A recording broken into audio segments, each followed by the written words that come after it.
आज जो है हमारा कार्डियोमर्जन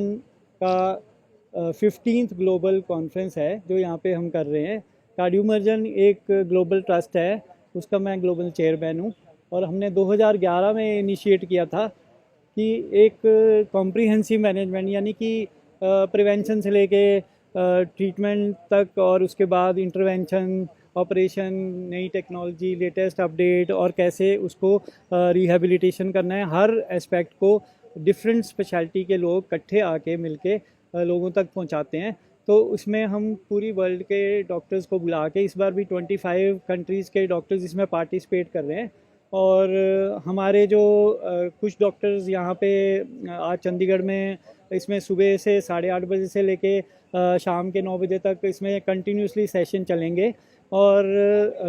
पिछले कल और अगले कल जो है वो उधर हो रहा है, रोम में ये ऑर्गेनाइज है और बाकी दुनिया के लोग भी वहाँ पे रोम में भी एकत्रित हैं। और आज भी कुछ टॉक जो है हमारी ऑनलाइन जो है, अमेरिका के जो रोबोटिक सर्जरी के डॉक्टर हैं, डॉक्टर जोनास बनाटी और डॉक्टर एरिक हैं जो डायरेक्टर हैं वहाँ पे स्वीडिश हॉस्पिटल सिएटल में यूएसए में, उनके हम टॉक्स जो है वो शेयर करेंगे। और हम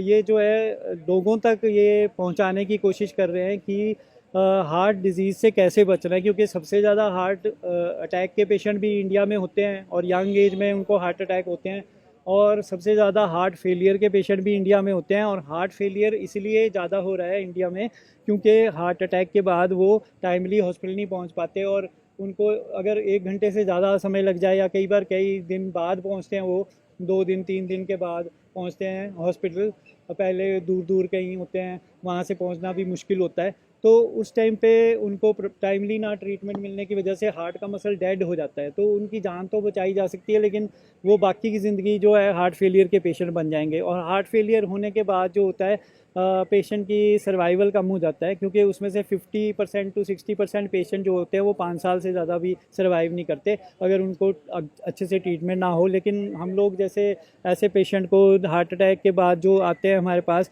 उनमें अगर हम जैसे बीटिंग हार्ट पे हम बाईपास कर देते हैं तो उसकी वजह से जो है उनका मसल जो पंपिंग कम हो जाता है, जैसे 15% भी रह गया पंपिंग, उसमें भी अगर थोड़ी बहुत जान बची है तो बाईपास करने के बाद वो इम्प्रूव हो जाता है और विद इन 3 मंथ्स जो है वो काफ़ी हद तक इम्प्रूव हो जाता है, विद इन 1 ईयर और भी ज़्यादा इम्प्रूव हो जाता है, तो उनकी जान बचाई जा सकती है।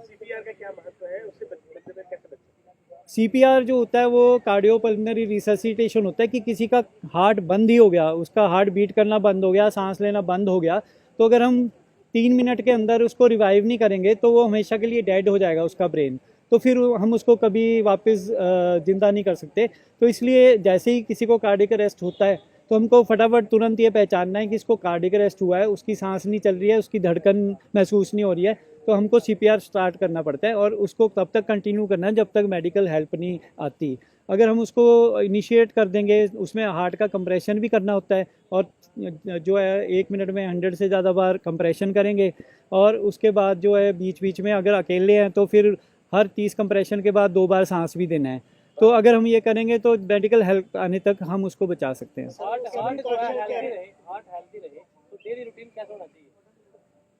सबसे ज़्यादा इम्पॉर्टेंट है कि जो हमारी डाइट है उसमें फ्रूट्स एंड वेजिटेबल ज़्यादा होने चाहिए, ऑयली फूड कम होना चाहिए, शुगर इंटेक जो है वो 5 ग्राम से ज़्यादा नहीं होनी चाहिए, 1 चम्मच से ज़्यादा नहीं पूरे दिन में होनी चाहिए, सॉल्ट इंटेक भी 1 चम्मच से ज़्यादा नहीं पूरे दिन में होनी चाहिए, और फैट की इंटेक जो है पूरी जो हमारी कुकिंग में यूज़ होता है वो 2 चम्मच से ज़्यादा नहीं होना चाहिए। आखिरी सवाल, यूथ को लेकर क्या मैसेज देना चाहोगे? यूथ को हम ये मैसेज देना चाहेंगे कि जो है सबसे ज़्यादा ज़रूरी है कि फिज़िकली एक्टिव रहे, आउटडोर गेम्स खेलें, डेली वॉक पे जाएं, कम से कम 30 मिनट की वॉक डेली करें, और जो है जिम में जाने से पहले या एक्सरसाइज करने से पहले अपना हार्ट की जांच करवाएं कि उसकी टॉलरेंस कितनी है, क्योंकि कम एक्सरसाइज करने से भी हार्ट की डेथ होती है कार्डियक अरेस्ट से, और ज़्यादा एक्सरसाइज करने से भी हार्ट अटैक से डेथ हो सकती है। तो इसलिए हमारे को जो है लिमिट में एक्सरसाइज करनी है और हर एक इंसान का लिमिट डिफरेंट होता है, डाइट बैलेंस लेनी है और स्ट्रेस नहीं लेना है ज़्यादा, और अपने रिस्क फैक्टर्स को कंट्रोल में रखना है। मोटापा नहीं होना चाहिए, स्पेशली जो एप्पल शेप्ड ओबेसिटी बोलते हैं जो इंडियंस में बहुत कॉमन है कि पेट बाहर होता है बाकी की बॉडी ठीक होती है, तो वो जो होता है सबसे बड़ा कार्डियक रिस्क होता है। तो अगर हमारे पेट का जो रेशियो है वो पूरी हाइट से हाफ से कम होना चाहिए। हाँ जी। वायरस में, तो मेन प्रिकॉशन क्या लेना चाहिए? प्रिकॉशंस, डाइट बैलेंस्ड होना चाहिए, फिज़िकल एक्टिविटी होना चाहिए और स्ट्रेस नहीं लेना चाहिए, स्मोकिंग नहीं करना चाहिए, अल्कोहल एक्सेस में नहीं लेना चाहिए और इसके अलावा हमारे को जो है अपनी फैमिली हिस्ट्री को देखते हुए एक डॉक्टर से एडवाइस लेते रहना चाहिए प्रिवेंशन के लिए। तो प्रिवेंशन अगर हम करेंगे तो हार्ट अटैक होने नहीं दे सकते, और अगर हो गया हार्ट अटैक तो आगे क्या करना है वो भी मेडिकल गाइडेंस में अगर करेंगे तो हम एक नॉर्मल लाइफ बिता सकते हैं।